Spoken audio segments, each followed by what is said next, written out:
మరి ఈ సమయంలో బ్రదర్ సన్నిధి కుమార్ గారు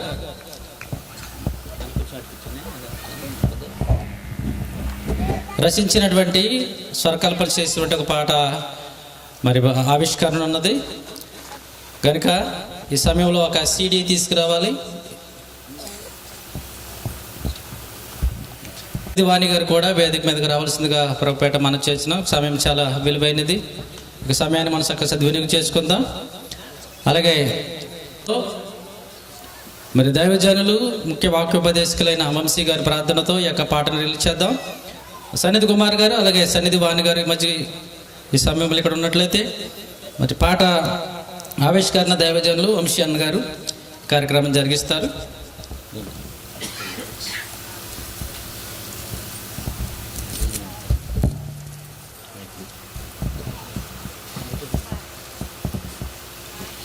ప్రభునందు ప్రియులారా, ముందుగా వేదిక మీద ఉన్నటువంటి గౌరవ దైవ సేవకులందరికీ పేరు పేరున హృదయపూర్వక వందనములు. అలాగే చేరొచ్చినటువంటి ఆత్మీయులైన మీ అందరికీ కూడా హృదయపూర్వక వందనములు. నేను గత సంవత్సరం దుబాయ్ ప్రాంతానికి వెళ్ళినప్పుడు సన్నిధి కుమార్ గారు ఖచ్చితంగా మీరు మాకు డేట్ ఇచ్చి మా ప్రాంతానికి రావాలని వారెంతో కోరడం జరిగింది. దేవుడిచ్చినటువంటి కృపను బట్టి, నూతన సంవత్సరం బట్టి దేవాదేవుని స్తుతిస్తూ ఈ యొక్క సభ మాత్రమే కాదు కానీ చక్కని పాట విడుదల చేసుకోవడానికి దేవుడు కృప చూపుతూ రావడం దేవునికి మహిమ. ప్రార్థన గురించి ఒక చక్కని పాట దేవుడు తన దాసుల చేత వ్రాయించడం ఇది ఎందరికో దీవెనకరంగా. కారణం వాక్యము ప్రార్థన అన్నది విశ్వాస జీవితానికి రెండు నేత్రాలు. ఈ రెండిట్లో ఏది బలహీనమైనా కూడా భక్తి జీవితం బలహీనమవుతుంది. ఇలాంటి పాటల ద్వారా చక్కని మాటలు సమాజానికి అందడం ఎంతో దీవెనకరం. మరి ఈ యొక్క పాట విషయంలో రచనకు సన్నిధి కుమార్ గారిని, అలాగనే గాత్ర పరిచర్యకు సహోదరులు రాజు గారిని, అలాగే సంగీత పరిచర్యలకు సహోదరులు ప్రశాంత్ గారిని, ఇంకా పలువురిని దేవుడు వాడుకున్నందుకు దేవుని స్తుతిస్తూ మన ప్రార్థనాపూర్వకంగా ప్రార్థన అనేటువంటి పాటను విడుదల చేసుకుందాం. ప్రేమగల తండ్రి, జీవం గల నాయన, పరిశుద్ధుడైనటువంటి మహా గొప్ప దేవ, మీరిచ్చిన తలాంతులు మాత్రమే మావి కానీ మా సొంత శక్తి, మా సొంత జ్ఞానము తండ్రి మాకంటూ ఏదీ లేదు మీరు ఇస్తే తప్ప అని మీ సన్నిధిలో మేము ఒప్పుకొనుచున్నాం. మీ దాసులను చక్కగా వాడుకొని చక్కని పరిచర్యలో మీరు నడిపించినందుకు స్తుతులు చెల్లిస్తూ ఆలోచనాత్మకమైనటువంటి మాటలతో కూడుకున్న ఈ పాటను ఆశీర్వదించమని, ఎందరో జీవితాలలో ప్రభువా ప్రార్థనా జీవితాన్ని మరి బలపరచులాగున ఒక చక్కని సాధనముగా ఈ కీర్తన సమాజంలో నిలిచిపోనట్లుగా సహాయం చేయమని, బలమైన శక్తిగల పవిత్రమైన మీ పాదముల చెంత ఈ పరిచర్యను పెట్టుచు దీవించమని పరిశుద్ధాత్మని సహాయముతో యేసుక్రీస్తు ప్రభువారి మహోన్నతమైన నామములోనే ఈ ప్రార్థన మనవులు మీకే సమర్పించి వేడుకొనుచు పొందుకొనుచున్నాము తండ్రి. ఆమెన్. తండ్రి యొక్కయు, కుమారుని యొక్కయు, పరిశుద్ధాత్మని యొక్క నామంలో ఈ పాటను మనం విడుదల చేసుకుందాం. అందరూ కూడా చెప్పలు కొట్టుదాం. దేవుడికి ఇచ్చిన తలంతుల ప్రకారం దైవజనులు మా ఆత్మీయ సహోదరులు సన్నిధి కుమార్ గారికి ఇచ్చిన గొప్ప తలంతుని బట్టి ఇది రెండవ పాట అనుకుంటున్నాను అన్నగారు. రెండవ పాట, మొదటి పాట వాక్యం అంటే దేవుడు అని తెలుసుకునే పాట చక్కగా అది దుబాయ్లో ఆవిష్కరించారు. ఈ రెండవ పాట ప్రార్థన ప్రభు అనే పాట. ఈరోజు ఒక పాటను కూడా వీడియో మనం చూద్దాం. లైట్లు ఆపి ఒకసారి ఆ పాట ప్లే చేయవలసిందిగా కోరుచున్నాం. ఈ సమయంలో కానుకల పాట పాడిన తర్వాత ముఖ్య వాక్యోపదేశానికి మనం సమయం ఇద్దాం.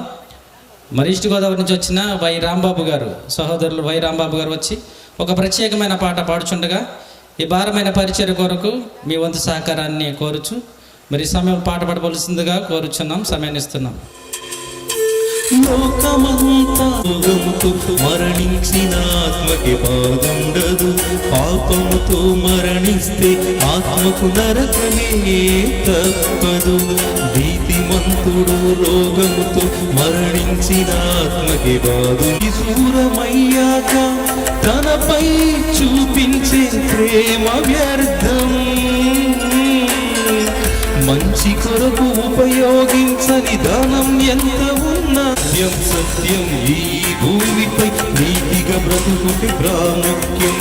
నిత్యం నిత్యం దేవుని ఆజ్ఞలు నెరవేరిస్తే పరలోకమే నిశ్చయం. రైతులు చక్కగా పాట పాడి దేవుని యొక్క నామాన్ని మహిమపరిచిన సహోదరులు రాంబాబు గారికి ఈ యొక్క సభ ద్వారా ప్రత్యేకమైన వందనాలు తెలియజేస్తున్నాను. ముఖ్య వాక్యోపదేశం కొరకు దైవజనులు గాడ్స్ విల్ గారు వచ్చి ప్రార్థనలు నడిపించవలసిందిగా ఈ సమయాన్ని వారికి ఇచ్చుచున్నాను. ఈ సమయంలో గాడ్స్ పాపానికి శాపానికి విడుదల కలునుగాక. యేసు క్రీస్తు నామములో మీ ఆత్మ అగ్ని.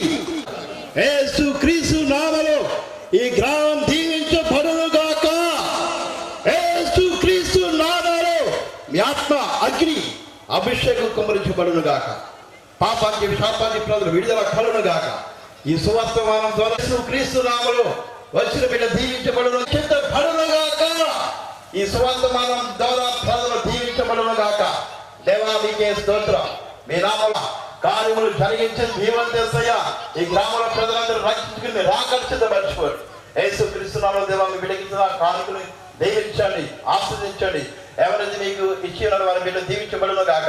అంతగా మధ్యలో ఉన్న సేవలందరూ దీవించబడును గాక. ఈ దినం వాక్యము ద్వారా మీరు మాట్లాడండి. ఆ వాక్యం ఏంటో ప్రతి బిడ్డ రక్షణ పొందును గాక. పాపానికి శాపానికి విడుదల కలును గాక. యేసు క్రీస్తు నామములో ఆ వాక్యముతో మీరు మాట్లాడండి. ఆ వాక్యం ఏంటో నా ప్రతి బిడ్డ మాట్లాడండి.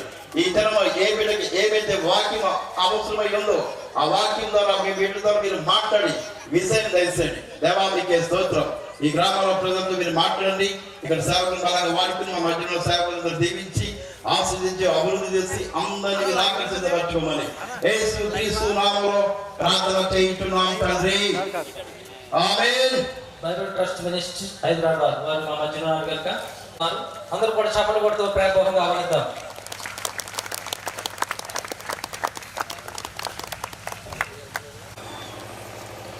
దేవునికి స్తోత్రం.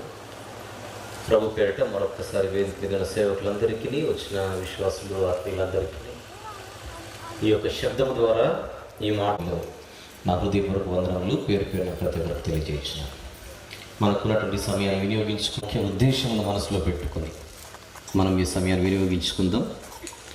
యేసుక్రీస్తు రక్షణ సువార్త మహాసభ అను అంశముతో జరుగుతున్నటువంటి ఈ కాపరి గారు మాస్టర్ కె ప్రేమానందం గారికి, వారి కుటుంబానికి, స్థానిక సంఘములు ప్రత్యేక వందనములు. అలాగే సభాధ్యక్షులు యు శేఖర్ బాబు గారికి మరి ఇటు చక్కని కార్యక్రమానికి ముందుకొచ్చి మరి దుబాయ్ నుంచి ఇక్కడికి వచ్చి ఇటు చక్కని సత్క్రియలో ముఖ్య కీలక పాత్ర పోషిస్తున్నటువంటి సహోదరులు, మంచి పాటకు గాత్ర పరిచయం చేసిన సువార్త గాయకులు పిల్లి రాజు గారికి ప్రత్యేకమైనటువంటి వందనములు. స్పందించేటువంటి మంచి హృదయం మేము కలిగి ఈ హృదయంలో మీ మాటలు నింపుకొని నూరంతలుగా మీ మహిమార్థమై మేము ఫలించుటకు సహాయం చేయమని యేసుక్రీస్తు ప్రభువారి మిక్కిలి శ్రేష్టమైన నామంలోనే పరిశుద్ధాత్మని సహాయం అర్థిస్తూ ఈ కొన్ని విన్నపములు మిక్కిలి ఘనమైన మీ పాదముల చెంత పెట్టి సమర్పించి వేడుకొనుచున్నాము తండ్రి. ఆమెన్. ప్రభునందు ప్రియులారా, మనకున్నటువంటి ఈ రాత్రి ఈ సమయం ఎంతో విలువైంది. మన ముందున్నటువంటి అంశము కూడా అంతకంటే విలువైంది. యేసుక్రీస్తు రక్షణ సువార్త మహాసభ. యేసుక్రీస్తు ప్రభు గురించి బైబిల్లో ఉన్నటువంటి ఒక అద్భుతమైన మాట, మనకు బాగా సుపరిచితమైన మాట. డిసెంబర్ మాసంలో అనగా గడిచిన మాసంలో బాగా మనము చదివిన మాట ఒకసారి చూద్దాం. లూకాసు వార్త 2వ అధ్యాయం. లూకాసు వార్త 2వ అధ్యాయం 10వ వచనము చూద్దాం. అయితే ఆ దూత భయపడకుడి, ఇదిగో ప్రజలలో కొందరిక ప్రజలందరిక. అది మనం గుర్తుపెట్టుకుందాం. ప్రజలందరికీ కలుగబోవు మహా సంతోషకరమైన సువర్తమానము నేను మీకు తెలియజేయుచున్నాను. ఏమిటది? దావీదు పట్టణమందు నేడు రక్షకుడు మీ కొరకు పుట్టి ఉన్నాడు, ఈయన ప్రభు అయిన క్రీస్తు. ప్రజలందరికీ అవసరమైన వార్త ఒకనాడు పరలోకము నుండి ఈ లోకానికి వచ్చింది. ఆ వార్తను తెచ్చినవాడు ఒక గొప్ప దూత. యేసుక్రీస్తు ప్రభువారు మానవునిగా భూమి మీద అడుగు పెట్టిన తొలి రోజున వచ్చిన తొలి సందేశం అది. ఆయన పుట్టుకను పురస్కరించుకొని క్రిస్మస్ అనే పేరుతో ప్రపంచమంతా ప్రతి ఏటా పండుగ జరుపుకుంటోంది. క్రిస్మస్ అనే పేరుతో ఇప్పటికీ లెక్కలేనన్ని సందేశాలు గత 2000 సంవత్సరాలుగా ఈ భూమి మీద ప్రకటించబడుతూ వచ్చాయి. ఇన్ని లక్షల సందేశాలలో కోట్లన్నా కూడా ఆశ్చర్యపోవాల్సిన అవసరం లేదు. లెక్క పెట్టలేనన్ని సందేశాలు ఈ ప్రపంచంలో ఇప్పటికే ప్రకటించబడి ఉండగా అందులో మొట్టమొదటి క్రిస్మస్ సందేశమే, ఆయన భూమి మీద అడుగు పెట్టిన తర్వాత మొట్టమొదటి సందేశమే లూకా సువార్త 2వ అధ్యాయము 10-11 వచనములు. వార్త తెచ్చినది దూతైనా, వార్త చెప్పినది గొర్రెల కాపరులకైనా, ఆ వార్త మాత్రం ప్రజలందరిది. అది సందేశం. ప్రజలందరూ కూడా ఈ వార్తను విన్న తర్వాత ఎలాంటి అనుభూతిని పొందాలో దూతగారు చెబుతున్నారు. సంతోషమా, మహా సంతోషమా? ప్రజలందరికీ కలుగవలసినది మహా సంతోషకరమైన వార్త ఇది. దాని పేరు సువార్త.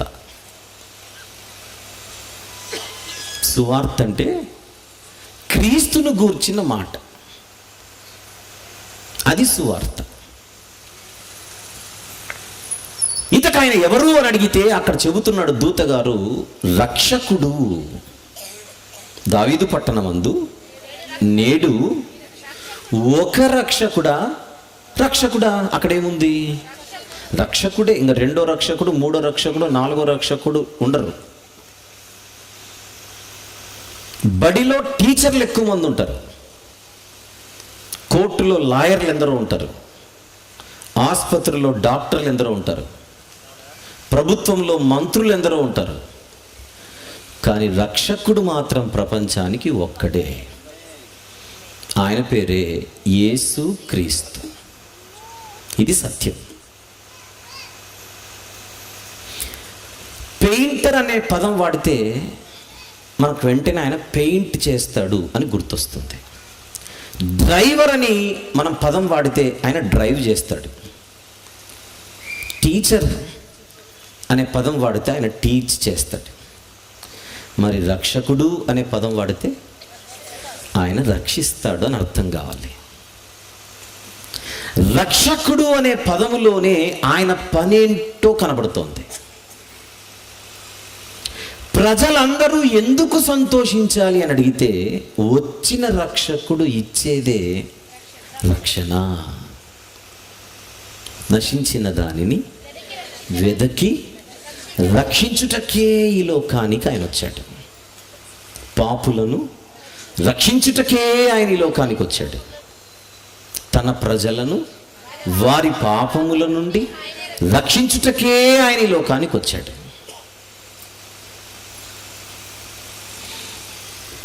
ఈ వార్త ప్రజలందరికీ మహా సంతోషాన్ని కలిగించాలి అని దూత చెబుతున్నాడంటే పరలోకము నుండి ఈ సందేశంలోని భావం ఏమిటి?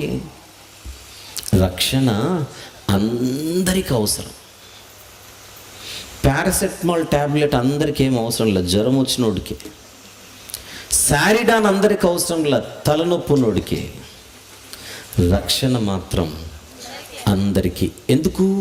ఏ భేదమును లేదు, అందరూ మూట కట్టుకున్నారు కనుక టన్నుల కొద్ది. దాని పేరే పాపము. పాపము వలన వచ్చు జీతము మరణం. విషయం ఏంటంటే మనం నీళ్లు తాగేటప్పుడు అప్పుడప్పుడు ఒంటిపై వస్త్రాలపై ఆ నీటి చుక్కలు పడతాయి. దానిని నీటి మరక అని అంటాం. నీటి మరక పోవాలంటే గాలి తగిలితే చాలు, లేదా ఎండ తగిలితే చాలు, పెద్ద కష్టపడాల్సిన అవసరం లేదు. టీ కానీ కాఫీ కానీ తాగేటప్పుడు అప్పుడప్పుడు కొంచెం చిట్లే అవకాశం ఉంది. అది కాఫీ మరక. నీటి మరక కంటే కొంచెం మొండిది. గాలికి నిలబడితే పోదు, ఎండ తగిలితే పోదు, ఏ సబ్బో లేదా ఇంకేదన్నో తగలాలి, పౌడర్ తగలాలి, అప్పుడు పోతుంది. మరకలలో రకాలు చెబుతున్నా, నీటి మరక, కాఫీ మరక. ఈ రెండిటికంటే మొండిది నూనె మరక.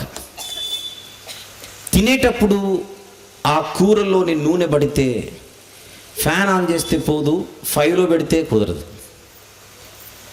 కొన్ని సందర్భాలలో సబ్బుకు కూడా లొంగది మరక. అంతకంటే శక్తివంతమైందో తగలాలి. కొందరు చెబుతారు నిమ్మకాయ పిండాలి అని. నిజమే అది. మనకు కూడా జిడ్డు అయినప్పుడు నూనె నిమ్మకాయ అలా రాసుకుంటే ఆ జిడ్డు పోతుంటుంది. నిమ్మకాయ కూడా పోకపోతే ఇంకొకటి ఏదో తగలాలి. నేను 3 మరకలు చెప్పా: నీటి మరక, కాఫీ మరక, నూనె మరక. ఈ మూడిటికంటే మొండిది పెన్నులోని ఇంకు మరక. ఇది నిమ్మకాయ వాళ్ళ అమ్మమ్మ వచ్చినా పోదు, డ్రై క్లీనర్స్కి ఇవ్వాల్సిందే. వాళ్ళు వారం రోజులు దాంతో కుస్తీ బట్టి పోగొట్టి అప్పుడు ఇస్తారు. ఇది ఇంకా మొండి మరక, ఇంక్ మరక. విషయం ఏంటంటే వీటన్నిటికంటే తాత లాంటి మరక ఒకటి ఉంది, దాని పేరే పాపం. ఇది పాపం అనే మరక. పాపం అనే మరక అంటుకుంటే ఫ్యాన్ గాలికి నిలబడితే పాపం పోదు, సూర్యుని ఎండ తగిలితే పోదు, నిమ్మకాయ తగిలితే పోదు, సబ్బు రాస్తే పోదు, డ్రై క్లీనర్లకు ఇచ్చినా పోదు. ఈ పాపం అనే మరకను పోగొట్టగలిగే శక్తి ఒక్క యేసుక్రీస్తు ప్రభు శిలువలో కార్చిన రక్తానికి మాత్రమే ఉంది. అందుకే బైబిల్ చెప్పింది, యేసు రక్తము ప్రతి పాపము నుండి మనుషులను పవిత్రులుగా చేయరు. That is the power of the blood of the lord Jesus Christ.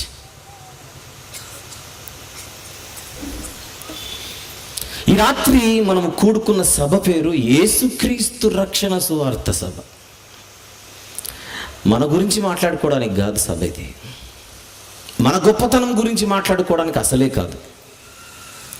ఈ సమాజానికి, ఈ ప్రపంచానికి యేసుక్రీస్తు ప్రభు యొక్క అవసరత ఎంతుందో గుర్తు చేయడానికి ఏర్పాటు చేసిన సభ ఇదే,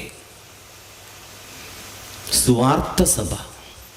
మొదటి వర్తమానంలో మనం విన్నాం, ఇది ఆత్మలను రక్షించుటకు శక్తి కలిగినది. రోమపత్రిక చూసిన వచనం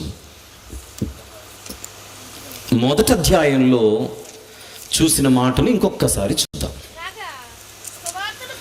16వ వచనం, సువార్తను గూర్చి నేను సిగ్గుపడువాడను కాను, ఏలైనగా నమ్ము ప్రతి వానికి. కండిషన్, ప్రజలందరికీ కలుగబో మహాసంతోషకరమైన సువర్తమానం. కానీ ప్రజల జీవితాల్లో సంతోషం నిండాలంటే వాళ్ళు చేయవలసిందేంటి? నమ్మాలి. ప్రకటించబడే యేసుక్రీస్తు ప్రభుకు చెందిన రక్షణ సువార్తను ఎవరైతే నమ్మెదరో వారికి రక్షణ కలుగు చేయుటకు అది దేవుని శక్తి అయి ఉన్నది. యూదుడా, గ్రీసు దేశస్థుడా, దాసుడా, స్వతంత్రుడా, యజమాన, స్త్రీనా, పురుషుడా అనే భేదం లేదు. ఇది అందరికీ. తెలియని వాళ్ళు అంటుంటారు, ఆ యేసుక్రీస్తు ఆయన పలానా దేశానికి చెందినవాడు, వాళ్ళకు మాత్రమే అవసరమని. అలా చెప్పలేదు బైబిల్. ఈ మధ్య కాలంలో, అంటే కొన్ని వందల సంవత్సరాలు కనుక్కుందాం, క్రైస్తవులుగా పిలువబడుతున్న కొందరిలో ఈ యొక్క బలహీనత చోటు చేసుకుంది. వాళ్ళు కూడా యేసుక్రీస్తు ప్రభు కొందరి కోసమే వచ్చాడు అనే బోధ చేస్తున్నారు. అలా చెప్పలేదు బైబిల్. ఆయన అందరి కొరకు వచ్చినవాడు. నమ్ము ప్రతివానికి రక్షణ కలుగు చేయుటకు ఆయన శక్తిమంతుడై ఉన్నాడు. Very good. ఈరోజు ఈ రాత్రి సందేశానికి ఒక చిన్న పరిచయం అనుకుందాం. ఇక్కడి నుంచి ఒక్కొక్క అడుగు ముందుకు వేసుకుంటూ మనకున్న సమయంలో కొంచెం సుదీర్ఘంగా ప్రయాణం చేయడానికి సిద్ధపడదాం. 2000 సంవత్సరాల క్రితం యేసు క్రీస్తు ప్రభువు ఈ లోకానికి వచ్చాడు అని జనరల్గా మనం మాట్లాడుకుంటాం. 2000 సంవత్సరాల క్రితం ఆయన ఈ లోకానికి వచ్చి తన రక్తం గార్చి ప్రాణం పెట్టి సమాధి చేయబట్టి తిరిగి లేచాడు అని మాట్లాడుకుంటాం. అది జనరల్గా మనం మాట్లాడుకునేది. అయితే ఆయన గురించి తెలియజేసే ఒకే ఒక గ్రంథమే బైబిల్. ఆ బైబిల్ అంటుంది ఆయన గురించి ప్రకటన గ్రంథంలో 13వ అధ్యాయంలో ఆయన బలియాగమును గురించి చెప్పినటువంటి మాటను ఒకసారి చూద్దాం. ప్రకటన గ్రంథము 13వ అధ్యాయము 8వ వచనం. భూనివాసులందరూ అనగా జగదుత్పత్తి మొదలుకొని వధింపబడి ఉన్న గొర్రెపిల్ల ఆగుదాం. ఎవరి గొర్రెపిల్ల? ప్రభు అయిన యేసుక్రీస్తు వారు. ఈ వచనంలో చెప్పబడుతున్న సంగతి ఏమిటి? ఆయన గురించి వధింపబడిన గొర్రెపిల్ల. ఎప్పుడు 8వ వచనంలో జగదు ఉత్పత్తి మొదలుకొని వధింపబడిన గొర్రెపిల్ల. అంటే యేసుక్రీస్తు ప్రభు ఈ లోకానికి వచ్చి బలైంది 2000 సంవత్సరాల క్రితం అని మనం అనుకుంటున్నాము. బైబిల్ అంటుంది ఆయన వధ జగదుత్పత్తి మొదలుకొని ఏర్పరచబడిందందామా, స్థిరపరచబడిందందామా, చోటు చేసుకుందందామా? ఒక్కసారి మనం ఆలోచించాలి. పోయిన సంవత్సరం జూన్ మాసంలో నేను దుబాయ్ దేశానికి వెళ్ళాను. అక్కడ సన్నిధి కుమార్ గారు నన్ను కలిశారు. నేను ఎప్పుడు ఇండియాకు వచ్చినా మీరు ఒకరోజు డేట్ ఇవ్వాలి, మేము మీటింగ్ పెట్టుకుంటామన్నారు. తర్వాత ఫోన్ కాల్స్లో వాళ్ళ టచ్లో ఉండి ఒక డేట్ ఖరారైంది. అది ఈరోజు 2025వ సంవత్సరం జనవరి 21. మనమందరం సభలో కూర్చున్నాం. సభ చోటు చేసుకుంటున్నది ఇప్పుడైనా ఈ సభ ఏర్పాటు చేయడం, దీని వెనుకల ఆలోచన, ఒక ప్రణాళిక, ఒక తారీఖు, ఇదంతా ఎప్పుడు చోటు చేసుకుంది? కొన్ని నెలల కిందటే జగదుత్పత్తి మొదలుకొని కాదు, సభ గురించి కొన్ని నెలల కిందట. అంటే కొన్ని నెలల కిందటే సభ రూపకల్పన చేయబడింది. ఉద్దేశం ముందే ఉంటుంది, ఆలోచన ముందే ఉంటుంది, దాని నెరవేర్పు ఎప్పుడో జరుగుతుంది. ఇది మనకు అర్థమైతే జగత్తు పునాది వేయబడక మునుపే భూమి మీద ఈ బలియాగము జరగాలని ఒక ఆలోచన అన్నది ఉంది. ఈ ఆలోచన వయసు ఎంతో చెప్పన భూమి కంటే ముందటిది, జగత్తు కంటే ముందటిది. ఈ సృష్టి పుట్టుకకు ముందే చరిత్రలో ఈ ఆలోచన ఉంది, ఈ ప్రణాళిక ఉంది, ఈ ఉద్దేశం ఉంది, ఈ సంకల్పం ఉంది. ఇది సృష్టిని చేసిన సృష్టికర్త యొక్క సంకల్పం.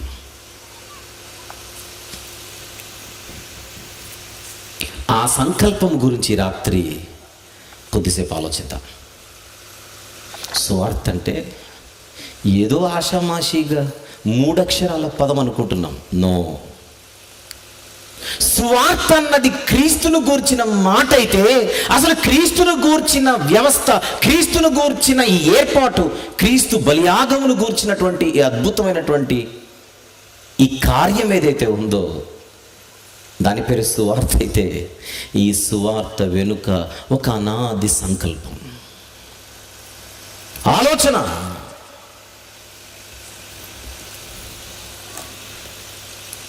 ఒక్కసారి యెషయా గ్రంథంలో ఒక మాట చూద్దాం.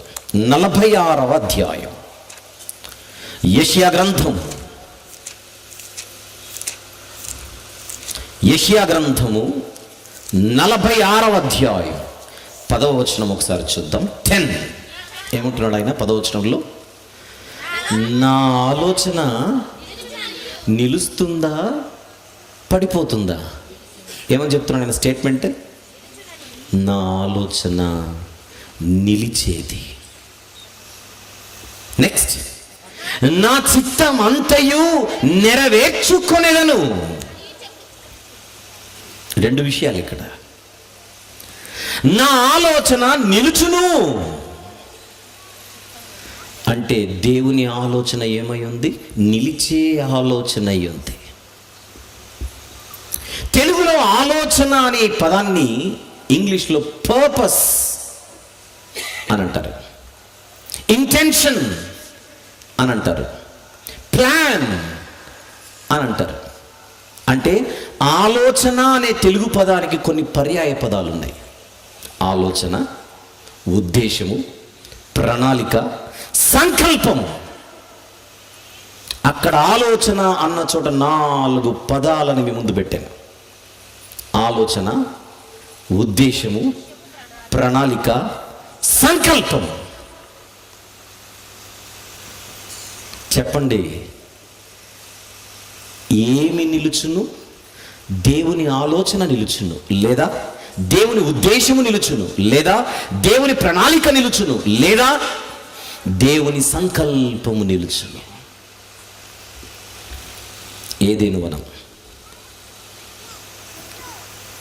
పండు తినుటకు ప్రేరేపించిన సర్పము లేదా సాతాను. ఆ సర్పం అనే సాతానుతో లోపలికి వెళ్ళిపోతే అదే దేవుని సంభాషణ. నీ సంతానమునకును స్త్రీ సంతానమునకును వైరము కలుగజేతును, అది నిన్ను తల మీద కొట్టును. వచనం తీద్దాం.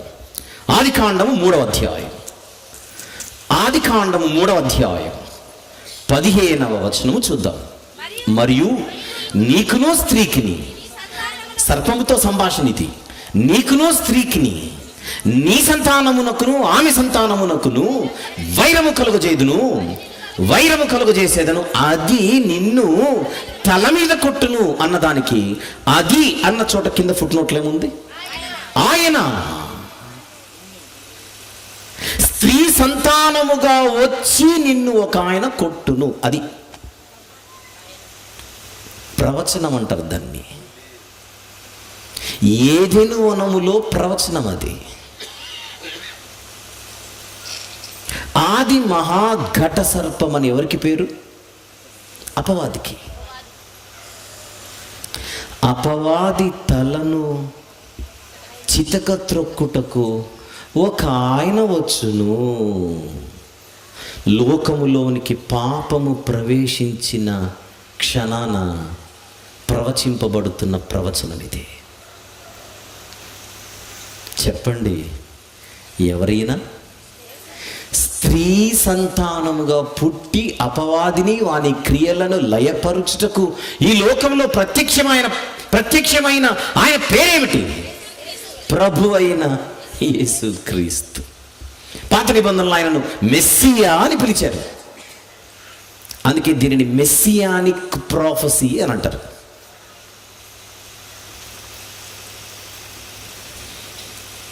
ప్రవచనాలలో 2 రకాలు ఉంటాయి, చాలా రకాలు ఉంటాయి. అందులో ప్రస్తుతానికి ఒక 2 రకాలు: ప్రత్యక్ష ప్రవచనాలు, పరోక్ష ప్రవచనాలు. చూడగానే ఇది ప్రవచనం రా అని అనిపించే ప్రవచనాలు, వాటిని మనము ప్రత్యక్ష ప్రవచనాలు అని పిలవచ్చు. చూడగానే అనిపించేది కానీ లోపలికి వెళ్తే అనిపిస్తుంది, అవి పరోక్ష ప్రవచనాలు. ఇప్పుడు మనం చూస్తున్నది ఒక ప్రత్యక్ష ప్రవచనం. దీని కొరకు పెద్దగా తలకేదులు తపస్సు చేయాల్సిన అవసరంలా. ఆది మహాఘట సర్పమును చితక త్రొక్కడానికి లోకానికి పాత నిబంధనలో రాబోచున్నది ఎవరు అని అడిగితే పసిపిల్లని అడిగినా చెబుతారు మెస్సియా అని. మానవుల మధ్య మొట్టమొదట ఓపెన్ చేయబడిన ఒక అద్భుతమైన దేవుని సంకల్పం. మెస్సియా ఈ లోకానికి రావాలి. నేను మెస్సి అనగానే మనకు గుర్తు రావాల్సిన మరొక పేరేమిటి? యేసుక్రీస్తు. అది మర్చిపోకూడదు. పాత నిబంధనలు ఆయన ఏమని పిలిచారు? మెస్సియా. మెస్సియా ఈ లోకానికి రావాలన్నది ఏ ఆలోచన అయితే దైవాలోచనగా దైవ సంకల్పముగా ఉన్నదో అది మొట్టమొదట ఏదెను వనంలో ప్రవచింపబడింది. యెషయా గ్రంథం 46:10 మర్చిపోకండి. ఏమన్నారు దేవుడు? నా ఆలోచన నిలుస్తుందే కానీ అది ఓడిపోదు. సాతాను అన్నవానికి దేవుడు ముందే క్వశ్చన్ పేపర్ ఓపెన్ చేశాడు. దాన్ని క్వశ్చన్ పేపర్ లీక్ చేయడం అంటారు మన భాషలో. ఆయన వస్తాడు, వచ్చేది కూడా ఎలా వస్తాడు? స్త్రీ సంతానముగా వస్తాడే కానీ పైనుంచి ఏమి కిందికి దిగి ప్రత్యక్షం కాడు. అది కూడా చెప్పాడు. స్త్రీ సంతానముగానే పుడతాడు. అప్పుడు సాతానుకు స్త్రీ మీద కన్నుబడింది. ఈమె కడుపున పుట్టినోడు ఎవడు కూడా బాగుపడకూడదు, ఈమె కడుపున పుట్టిన ఎవడు కూడా గొప్పగా బతకూడదు అని ఆ స్త్రీకి పుట్టిన మొదటి బిడ్డని తన ఖాతాలోకి వేసుకున్నాడు. కయీను అతని పేరు. రెండవ బిడ్డ గొప్పగా బతుకుతున్నాడు. అలాగైతే ఈ మనిషి భూమి మీద బతకూడదు.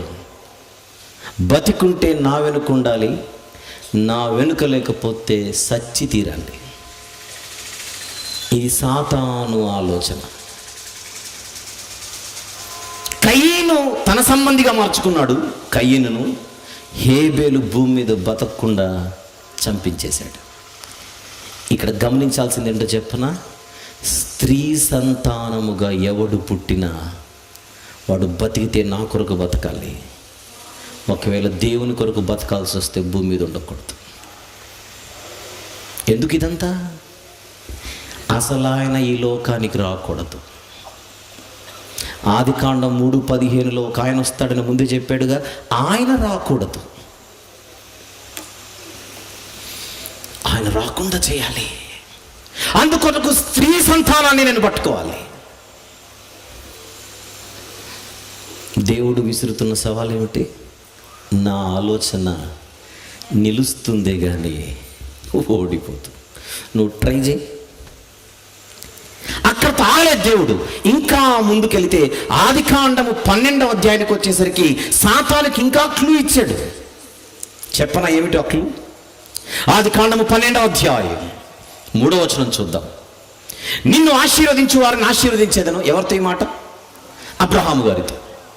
నిన్ను దూషించు వారిని శపించేదను. భూమి యొక్క సమస్త వంశములు నీ యందు ఆశీర్వదించబడునని అబ్రహాము గారికి ఒక వాగ్దానం చేశాడు. అక్కడ మరొక క్లూ దొరికింది సాతానుకి. అంటే వచ్చేవాడు స్త్రీ సంతానంలో నుంచి వస్తాడు. నెంబర్ 2, ఆ వచ్చేవాడు అబ్రహాము సంతానంలో నుండి వస్తాడు. ఎందుకు? భూలోకములోని సమస్త వంశములు ఆశీర్వదించబడాలనంటే మెస్సియా రావాలి.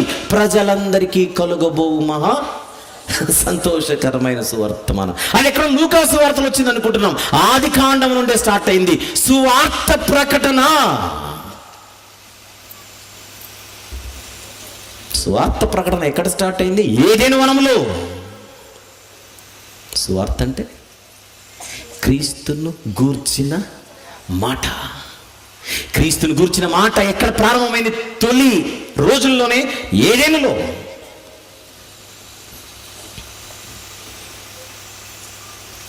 భూమి యొక్క సమస్త వంశములు నీ యందు, ఆ పదం చూడండి, నీ యందు అబ్రహామా నీ యందు అన్నాడు 12వ అధ్యాయంలో. ఒక్కసారి అది అలానే మనసులో పెట్టుకొని నీ యందు అనే పదం మనసులో పెట్టుకొని 22వ అధ్యాయానికి వద్దాం. ఆదికాండం 22:18. ఆదికాండం 22వ అధ్యాయం 18వ వచనం. మరియు నీవు నా మాట వినినందున భూలోకములోని జనములన్నీ నీ యందు అన్నాడు. ఇక్కడ 12వ అధ్యాయంలో నీ సంతానము వలన ఆశీర్వదించబడునని ఆయన ప్రమాణం చేస్తున్నాడు. More clarity. కాలం గడిచే కొద్దీ స్పష్టత పెరుగుతోంది సువార్తలో. నంబర్ 1, స్త్రీ సంతానంలో పుడతాడు. నంబర్ 2, అబ్రహాము సంతానములో వస్తాడు. నీ యందు అంటే అబ్రహాం అని కాదు, అక్కడ అబ్రహాం యొక్క సంతానము వలన. అబ్రహాము సంతానము అని ఉందా? సంతానములు అని ఉందా? 18వ వచనం వన్స్ అగైన్. 22వ అధ్యాయం 18వ వచనం. మరియు నీవు నా మాట వినినందున భూలోకములోని జనములన్నీ నీ సంతానముల వలన, నీ సంతానము వలన, ఏముంది అక్కడ? నీ సంతానము ఒకడే, నీ సంతానములు కాదు, నీ సంతానము వలన ఆశీర్వదించబడను. ఇంతకా సంతానం ఎవరు? గలతీ పత్రికలో చూద్దాం, 3వ అధ్యాయం 16వ వచనము చూద్దాం. గలతీ పత్రిక పౌలు భక్తుడు మాట్లాడుతూ ఇప్పుడు మనము చూసిన ఆదికాండం 22:18 ఆయన ఎక్స్ప్లెయిన్ చేస్తున్నాడు అక్కడ. 3వ అధ్యాయం 16వ వచనం. అబ్రహామునకును అతని సంతానమునకును వాగ్దానములు చేయబడెను. ఆయన అనేకులను గురించి అన్నట్టు సంతానములకును అని చెప్పక ఒకని గురించి అన్నట్టే నీ సంతానము నకును అనెను. ఆ సంతానం ఎవరు? క్రీస్తు. ఎంత అద్భుతం ఉంది బైబిల్. అంటే ఆదికాండం 22:18లో ఉన్న సంతానం ఎవరో కాదు, మెస్సియా, క్రీస్తు. ఆ క్రీస్తు వలన భూలోక జనములన్నీనా, జనములలో కొన్నినా, అన్నీ. చూడండి, సువార్త మారలా.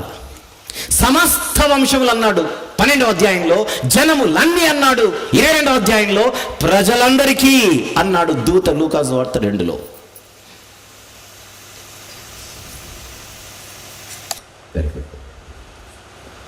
అవసరాన్ని బట్టి నేను ఆదికాండం 22 చూపించానే కానీ మనం ఇంకా ఆదికాండం 12లో ఉన్నట్టే.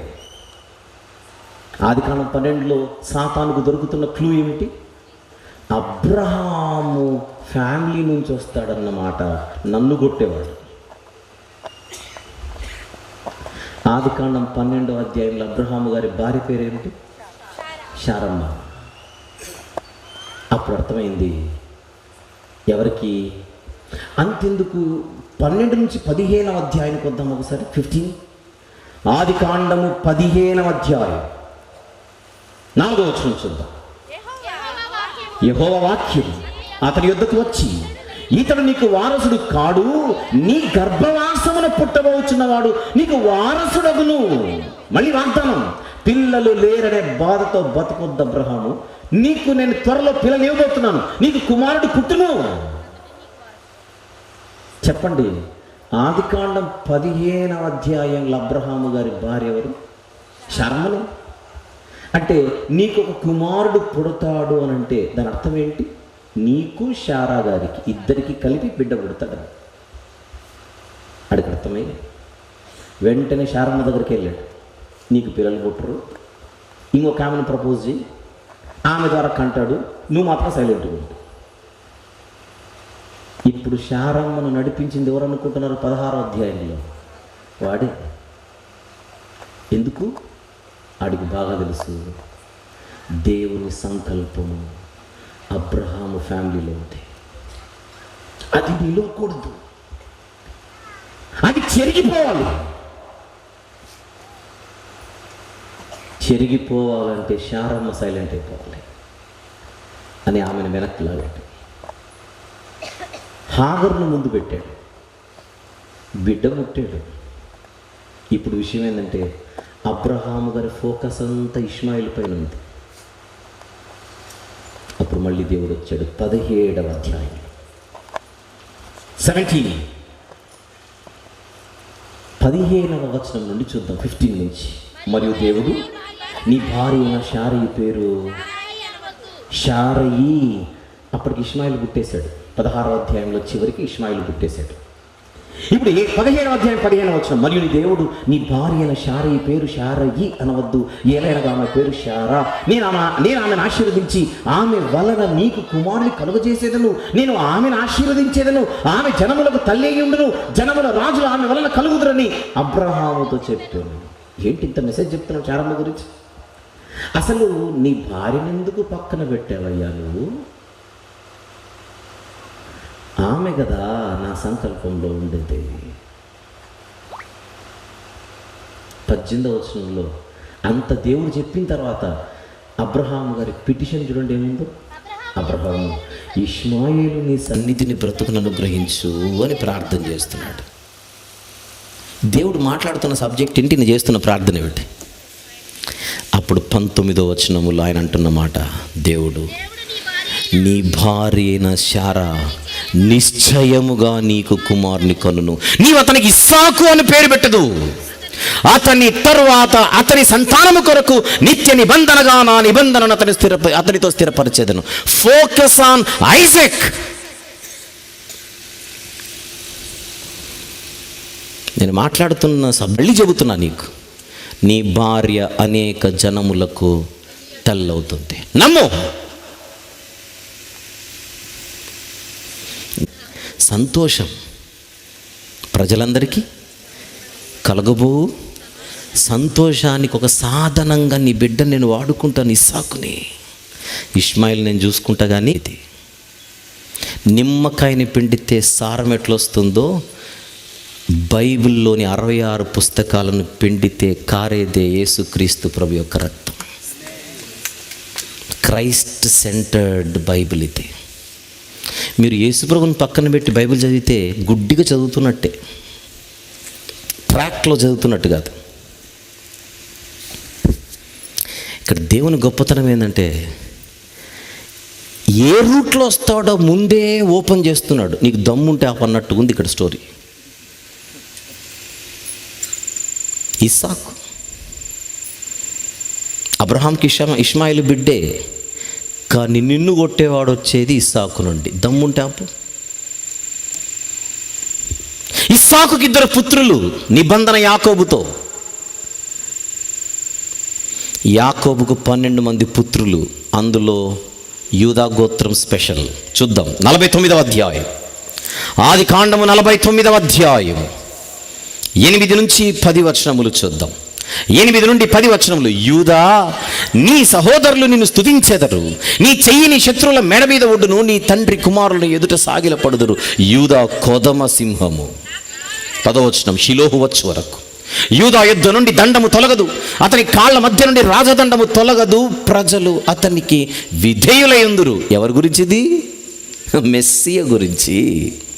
యూదా గోత్రపు కొదమ సింహము. ఎవరు?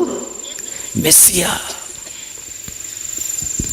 ఇప్పుడు సాతానుకి ఎంత క్లారిటీ వచ్చింది చూడండి. నంబర్ 1 స్త్రీ సంతానం, నంబర్ 2 అబ్రహాము ఫ్యామిలీ, నంబర్ 3 ఇస్సాకు, నంబర్ 4 యాకోబు, నంబర్ 5 యూదా.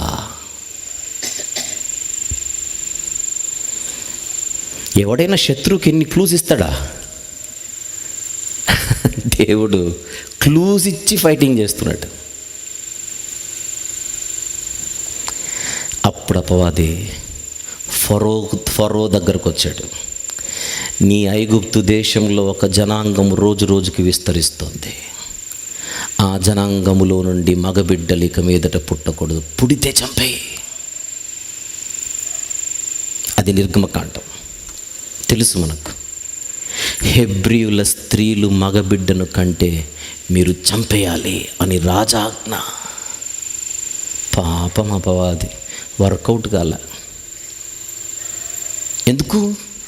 ఇది చెరగని దేవుని సంకల్పం. పసిబిడ్డలను లేపేయాలనే ఆలోచన అపవాదిది భగ్నమైపోయింది. ఆపలేకపోయారు. విచిత్రం ఏంటంటే అలా నెమ్మదిగా ఇశ్రాయేలీలు రోజు రోజుకి బలపడుతున్న నేపథ్యంలో ఆ ఇశ్రాయేలు జాతి చుట్టూ శత్రువులు పోగైపోయారు. భూరాజులందరూ ఏకమవుతున్నారు. ఈ భూరాజులందరినీ అపవాది రేపుతున్నాడు. ఏమిటి? ఈ జనాంగం అన్నది భూమి మీద ఉండకూడదు. చూద్దాం కొన్ని వచనాలు. కీర్తనల గ్రంథములోని 2వ కీర్తన, కీర్తనల గ్రంథములోని 2వ కీర్తన మొదటి నుంచి. అన్యజనులు ఏల అల్లరి రేపుచున్నారు, జనములు ఏల వ్యర్థమైన దానిని తలంచుచున్నవి. మనము వారి కట్లు తెంపుదము రండి, వారి పాశములను మన యుద్ధ నుండి పారివేయదము రండని చెప్పుకొనుచు భూరాజులు యెహోవాకును ఆయన అభిషక్తునికి. ఎవరి అభిషక్తుడు? మెస్సియా. విరోధముగా నిలబడుచున్నారు. ఏలికలు ఏకీభవించి ఆలోచన చేయుచున్నారు. ఏంటిదంతా? ఇశ్రాయేలీలు భూమి మీద లేకుండా చెయ్యాలి అని భూరాజులందరూ ఏకమవుతుంటే ఆకాశమందు ఆసీనుడైన వాడు నవ్వుచున్నాడు, ప్రభువు వారిని చూచి అపహసించుచున్నాడు. ఎందుకు నవ్వుచున్నాడు? మీది వ్యర్థ ప్రయాసరా, అయ్యే పని కాదు. 83వ కీర్తన గ్రంథములోని 83వ కీర్తన 2వ వచనం. నీ శత్రువులు అల్లరి చేయుచున్నారు, నిన్ను ద్వేషించువారు తల ఎత్తి ఉన్నారు, నీ ప్రజల మీద వారు కపటోపాయములు పన్నుచున్నారు. ఎవరి ప్రజలు పాత నిబంధనలో? ఇశ్రాయేలీలు. నీ మరుగుజొచ్చిన వారి మీద ఆలోచన చేయుచున్నారు. వారు ఇశ్రాయేలను పేరు ఇకను జ్ఞాపకము రాకపోవునట్లు జనముగా ఉండకుండా వారిని సంహరించుదము రండని చెప్పుకొనుచున్నారు. ఏక మనసుతో వారు ఆలోచన చేసుకుని ఉన్నారు. అంటే పాత నిబంధనలో ప్రపంచ ప్రజలందరి, ప్రపంచ దేశాలందరి, ప్రపంచ రాజ్యాలందరి టార్గెట్ మాత్రం ఒకటే. ఏమిటది? ఇశ్రాయేలీలు అనేవాళ్ళు భూమి మీద ఉండకూడదు. మీరు చెప్పండి, ఇప్పుడు ఈ ప్రపంచ ప్రజలందరినీ రేపుచున్నది ఎవరు? ఇశ్రాయేలీల మీదికి అపవాది. ఎందుకు? ఆ జాతి నుండే నన్ను కొట్టేవాడు రాబోతున్నాడు. మొర్దెకయ్య నాయన నమస్కారం పెట్టలేదట హామానుకి. ఇప్పుడు నీకంతగా కసి తీరాలంటే మొర్దెకయ్యని లేపేయి. కానీ హామాను టార్గెట్ ఏం చేశాడు? ఈ భూమి మీద యూదులే ఉండకూడదు. ఇదెక్కడి విడ్డూరం, ఇదెక్కడి విచిత్రం. ఒక్క మనిషి నీకు నమస్కారం పెట్టకపోతే ఈ జాతే ప్రపంచంలో ఉండకూడదా? అతని పేరు హామాను, లోపలున్నది సాతాను. విచిత్రం ఏంటంటే చక్రవర్తి సంతకం పెట్టేశాడు, రాజముద్ర పడింది. ఒక్కసారి పారసీకుల ప్రభుత్వ ఆమోదం ఎప్పుడైతే పడుతుందో, పారసీకుల సాంప్రదాయం ఏంటంటే రాజముద్ర పడిందంటే రాజు కూడా జరపలేడు. ఉరికొయ్య సిద్ధమైంది మొర్దెకైకి. ప్రపంచంలో ఉన్న యూదా జాతికి చెందిన యూదులు ఎవరు ఇక ఉండడానికి వీలు లేదు. డేట్ ఖరారైపోయింది.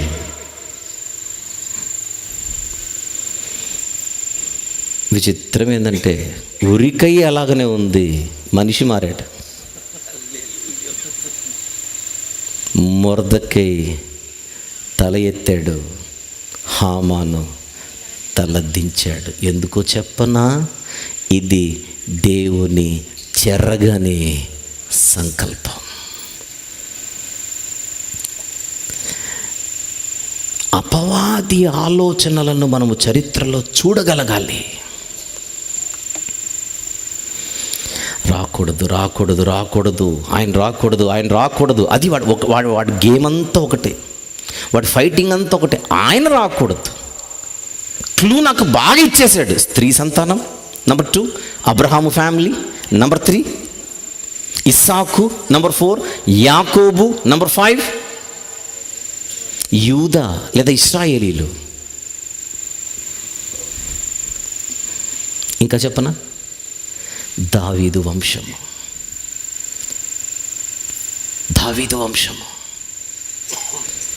యూదా గోత్రమే వంశం, దావీదు వంశం.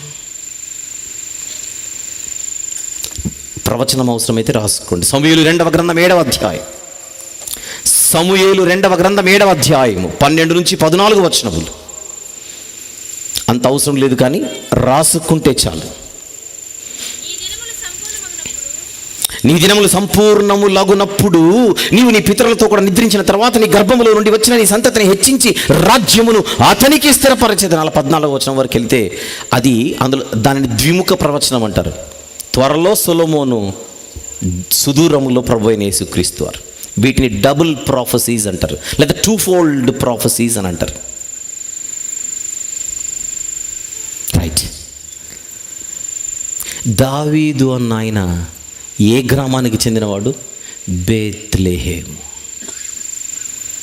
అదే బేత్లెహేములో దావీదు పట్టణమందు రక్షకుడు పుట్టాడు.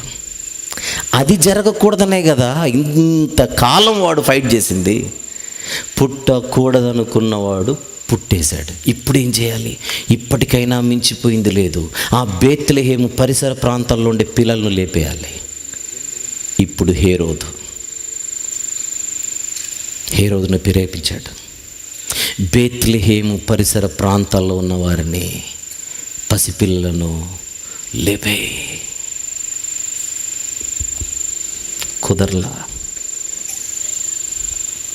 బేత్లెహేంలో ఉన్నవాడు ఐగుప్తుకి వెళ్ళిపోయాడు. ఐగుప్తులో ఉన్నవాడు నజరేతుకు వచ్చాడు. నజరేతులోనే పెరిగాడు. ఆయన పేరే నజరేయుడైన యేసు క్రీస్తు.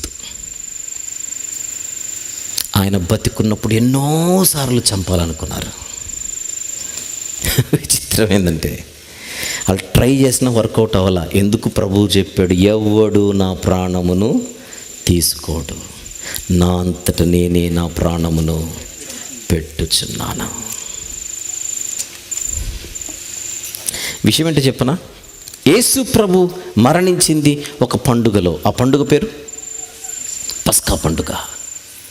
పస్కా పశువుగా, పస్కా పండుగ రోజున ఆయన చనిపోయాడు. విషయం ఏంటో చెప్పనా? మనం అనుకుంటున్నాం ఆయన చంపేశారని. చంపలా, ఆయనే పెట్టాడు. మీరు ఆశ్చర్యంగా చూసి ఒక వచనం చూపిస్తాను ఇప్పుడు. ఎవరైతే ఆయనను అప్పగించారో, ఎవరైతే ఆయనను చంపారో, ముఖ్యంగా వాళ్ళ ఆలోచన ఏంటో చెప్పనా? యేసు ప్రభును పండుగలో చంపకూడదు, పండుగ అయిన తర్వాత చంపాలి. అది వాళ్ళ ప్లాన్. చూద్దాం. మత్తయి సువార్త 26వ అధ్యాయం. యేసు ఈ మాటలన్నీ చెప్పి చాలించిన తర్వాత జరిగినదేమనగా, మత్తయి సువార్త 26వ అధ్యాయం మొదటి నుంచి చదువుతున్నాను. యేసు ఈ మాటలని చెప్పి చాలించిన తర్వాత జరిగినదేమనగా, ఆయన తన శిష్యులను చూచి 2 దినములైన పిమ్మట పస్కా పండుగ వచ్చుననియు, అప్పుడు మనుష్య కుమారుడు సిలువ వేయబడుటకై అప్పగింపబడుననియు మీకు తెలియను. ముందే చెప్పాను మీకు, పస్కా పండుగ వస్తుంది, పండుగలో నన్ను సిలువేస్తారు. బాగా ఆలోచించండి అన్నమాట. పస్కా పండుగ వస్తుంది, పండుగలో నన్ను సిలువేస్తారు. అది 2వ వచనం. ఇంకొకసారి చదువుతాను. 2 దినములైన పిమ్మట పస్కా పండుగ వచ్చును, అప్పుడు మనుష్య కుమారుడు సిలువ వేయబడును. అది ప్రభు మాట 2వ వచనం. ఇప్పుడు 3వ వచనం. ఆ సమయమున ప్రధాన యాజకులను, ప్రజల పెద్దలను, కయపాను ప్రధాన యాజకుని మందిరంలోనికి కూడి వచ్చి యేసును మాయోపాయము చేత పట్టుకొని చంపవలెనని ఏకమై ఆలోచన చేసిరి. అయితే ప్రజలలో అల్లరి కలుగకుండునట్లు పండుగలో వద్దని వాళ్ళు అన్నారు. పండుగలో వద్దు అని వాళ్ళు అనుకున్నారు. పండుగలోనే నేను సిలువ వేయబడతానని ముందే చెప్పాడు.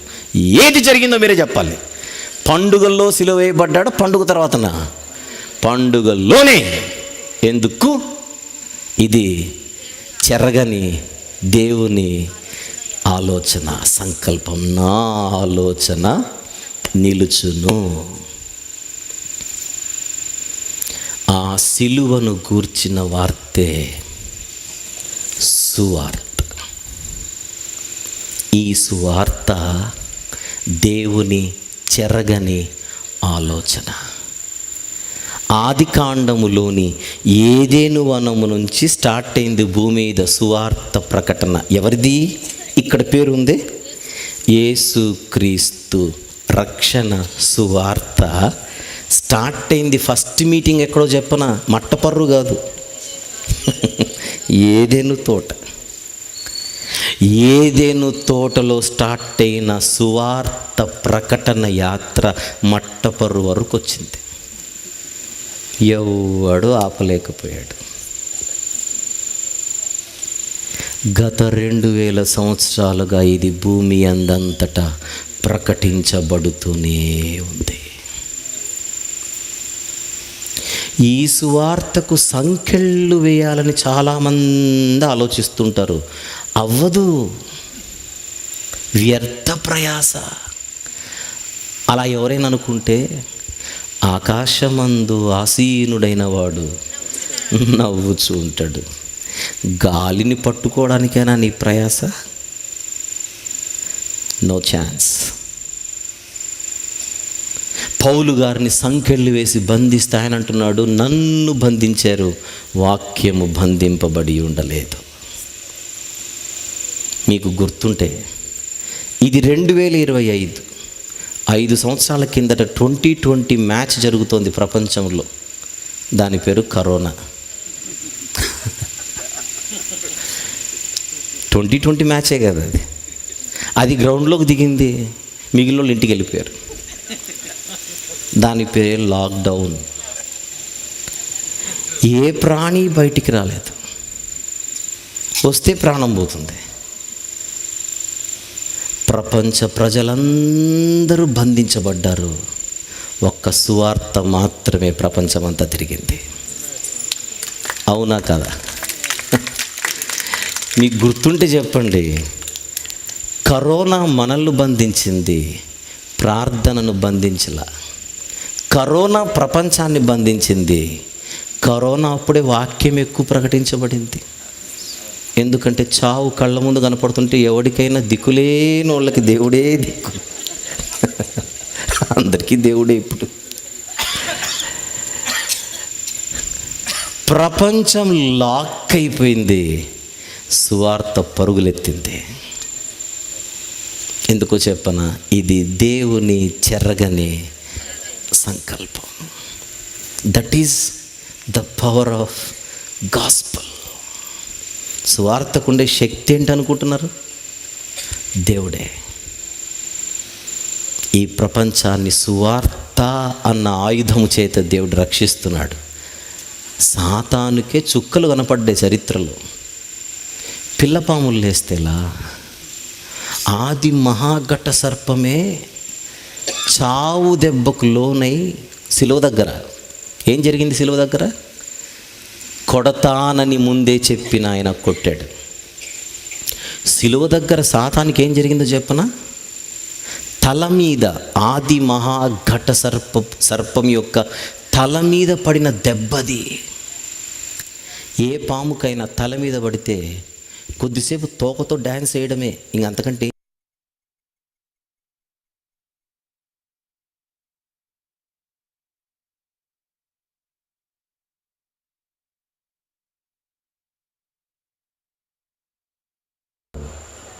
తలకాయని ఆయన కొట్టి తోక మనకిచ్చాడు, ఆడుకోండ్రా అని. అందుకే అపవాదిని ఎదిరించుడి, అప్పుడు వాడు పారిపోవును. మనం పారిపోతే ఎలా?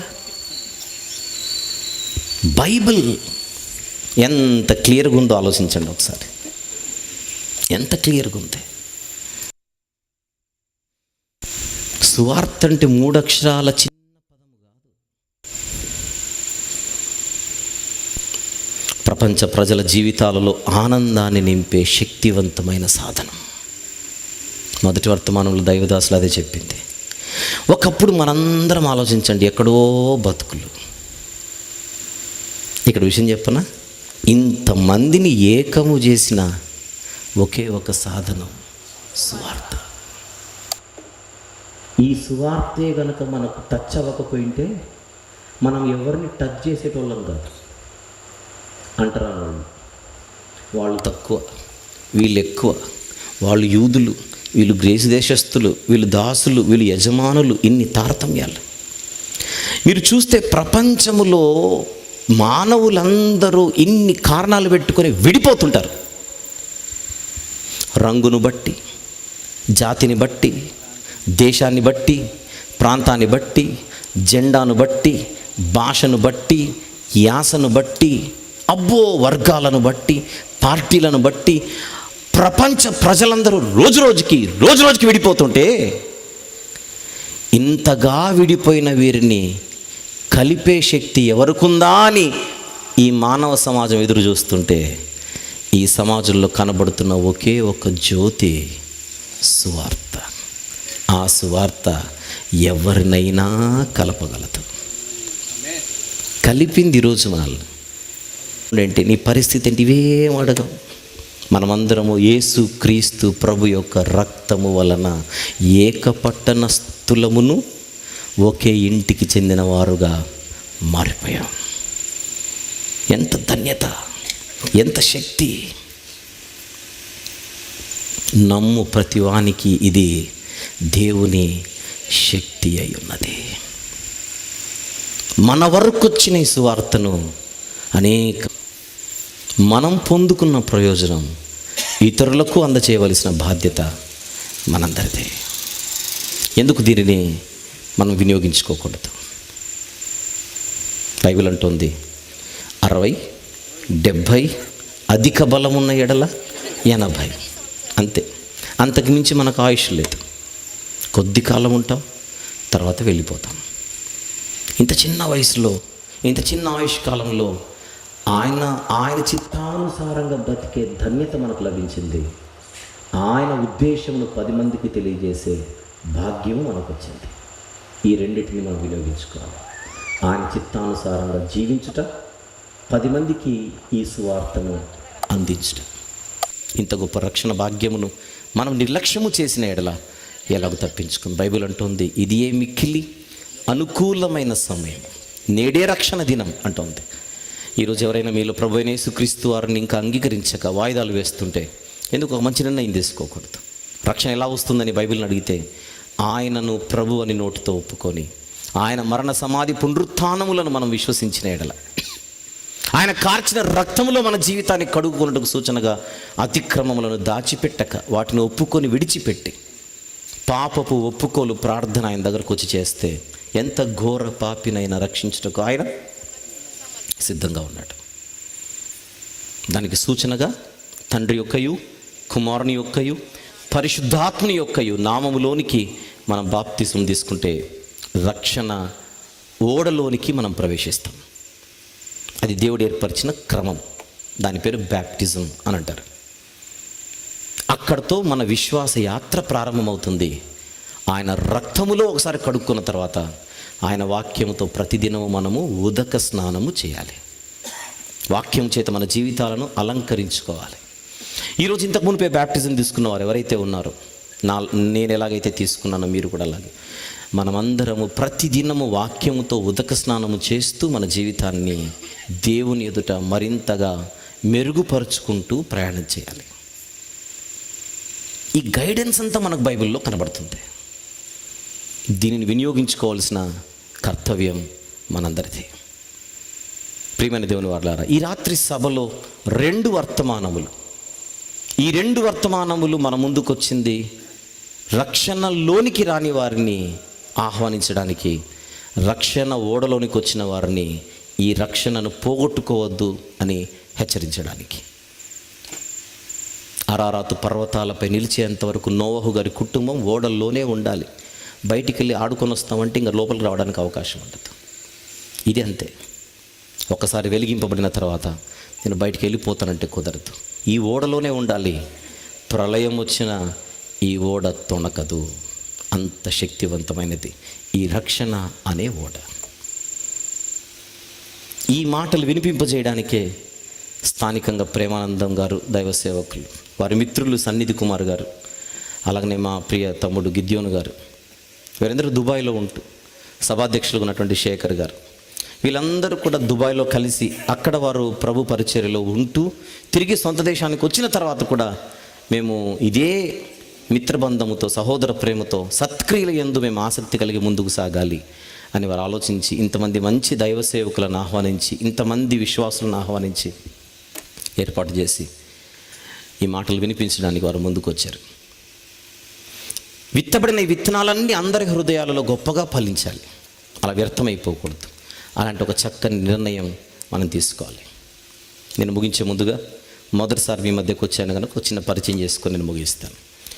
మేము ఒక బైబిల్ కాలేజ్ నడుపుతూ ఉన్నాం. చర్చ్ మినిస్ట్రీ మాత్రమే కాకుండా ఈ బైబిల్ కాలేజ్ పేరు బైబిల్ అకాడమీ. ఇందులో ఆన్లైన్ బైబిల్ కోర్సులు, ఆఫ్లైన్ బైబిల్ కోర్సులు అనేవి మేము ఆఫర్ చేస్తూ ఉంటాం. ప్రస్తుతానికి ఆన్లైన్, ఆఫ్లైన్ నుంచి లాంగ్ టర్మ్ బైబిల్ కోర్సెస్ నడుస్తున్నాయి. దగ్గర దగ్గర 300 మంది అన్ని ప్రాంతాల నుంచి, south India, north India, America, Israel, అలాగనే ఎమిరేట్స్, సింగపూర్, ఇలాంటి ప్రాంతాలన్నిటి నుంచి ఆన్లైన్లో బైబిల్ కోర్సెస్ చాలామంది అభ్యసిస్తున్నారు. చిన్న పరిచయం చేసి నేను ముగిస్తాను. ప్రతి సంవత్సరం ఒక్కొక్క బ్యాచ్ని మేము తయారు చేస్తూ ఉంటాం. అందులో భాగంగా ఈ సంవత్సరం ఒక బైబిల్ ప్రాథమిక course, Bible basic course, certificate in theology అనేటువంటి పేరుతో ఒక కోర్స్ని మేము ఆఫర్ చేస్తున్నాం. ఇది ప్రాథమిక బైబిల్ కోర్స్ 1 year మాత్రమే ఉంటుంది. 50 తరగతులు ఉంటాయి. ఎవరికైనా, పురుషులైనా స్త్రీలైనా తెలుగు చదవడం రాయడం వస్తే చాలు, వారి ఇంటి దగ్గర నుంచే వారు బైబిల్ నేర్చుకునేటువంటి సదవకాశం. ఈ క్లాసులన్నీ నేనే తీసుకుంటాను పర్సనల్గా. ప్రతి శనివారం సాయంత్రం 5:30 నుంచి ఒక 2 గంటలు లేదా 3 గంటల సేపు క్లాస్ ఉంటుంది. ఈ యొక్క అవకాశం నేర్చుకోవడానికి మీకుంటే మీ ప్రాంతంలో నేను ఒక 2 నంబర్స్ ఇస్తాను, దయచేసి నోట్ చేసుకుని. వయోభేదం లేదు, ఎవరైనా సరే తెలుగు చదవడం, తెలుగు రాయడం, ఇంగ్లీష్ అయినా పర్లేదు, వచ్చిన వారు ఈ కోర్సులో జాయిన్ అవ్వచ్చు. దయచేసి నేను ఒక 2 నంబర్స్ ఇస్తాను. ఆ 2 నంబర్స్కి మీరు చిన్న మెసేజ్ కానీ లేదంటే కాల్ కానీ చేస్తే వారు నోట్ చేసుకొని మళ్ళీ మీకు కాల్ బ్యాక్ చేస్తారు. మొదటి నంబర్ 98858237770. నంబర్ మరొకసారి 98858237770. ఇదొకటి. లేదా 6300043337. నంబర్ మరొకసారి 6300043337. మీరు ఈ 2 నంబర్లు ఏ నంబర్కైనా మీరు ఒక కాల్ చేసినా లేకపోతే ఒక మెసేజ్ పెట్టి, నేను ఈ బైబిల్ కోర్సులో జాయిన్ అవ్వాలనుకుంటున్నాను 2025 బ్యాచ్లో అని మెసేజ్ పెట్టండి. మా ఆఫీస్ నుంచి మీకు ఒక 2-3 రోజుల్లో కాల్ వస్తుంది, వాళ్ళు వివరాలు అందిస్తారు. చక్కగా మీరు జాయిన్ అయిపోవచ్చు. మీ ఇంటి దగ్గరే ఉంటూ మీ పనులు చేసుకుంటూ, ఉద్యోగస్తులైతే ఉద్యోగం, వ్యాపారం అయితే వ్యాపారం, చదువులైతే చదువు చదువుకుంటూ వారంలో ఒక 2 లేదా 3 గంటల సేపు కేటాయించగలిగితే ఎన్నో విషయాలు. ఈరోజు మీరు విన్నటువంటి ఈ అంశమంతా, ఈరోజు మీరు విన్న అంశమంతా వేదాంత విద్యలో పితృదేవ శాస్త్రం అని ఉంటుంది, థియాలజీ ప్రాపర్ అని, తండ్రి అయిన దేవుని గురించి. అందులో ఆయనకు సంబంధించిన సుగుణాలలో ఒక గుణం ఉంటుంది. ఆ గుణం పేరు దేవుని సంకల్పం. అందులో ఒక చిన్న బిట్టు నేను మీతో షేర్ చేశాను ఇంతవరకు, సువార్తకు సంబంధించి. ఇలాంటివి ఎన్నో అద్భుతమైన లోతైన విషయాలు step by step, course by course నేర్పించడం జరుగుతుంది. అవకాశం ఉన్నవారు, ఆసక్తి కలిగిన వారు వినియోగించుకోవచ్చు.